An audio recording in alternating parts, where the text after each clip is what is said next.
नमस्कार शेतकरी बांधवांनो, आता आम्ही सध्या टरबूजच्या प्लॉटवर इथं आहोत. तालुका सिंदखेड राजा येथील गाव आहे मलकापूर पांगरा येथील सदन कास्तकार युवा कास्तकार श्री रुपेश भाऊ गायकवाड यांच्या टरबूजच्या प्लॉटवर. दादा एकदा तुमचा परिचय द्या.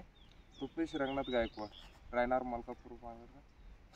आपण टरबूजची शेती किती वर्षापासून करताय? जवळपास कमीत कमी 3 वर्ष झाली. 3 वर्षापासून. तर या प्लॉटवर तुम्हाला काय अडचण अशी जाणवली होती? बुरशी आलेली होती, पिवळटपणा आलेला होता. पिवळपणा आला होता. तर तुम्ही सायंट केमिकलचं कुठलं प्रोडक्ट सोडलं होतं? Doctor growth. तर तुम्हाला म्हणजे असं काय रिझल्ट वाटले, काय फरक वाटला? त्यानं ग्रीनेस पण आला, म्हणजे हिरवं पडलं, बुरशी गेलेली आहे सगळी आणि वाढ बी बरेच.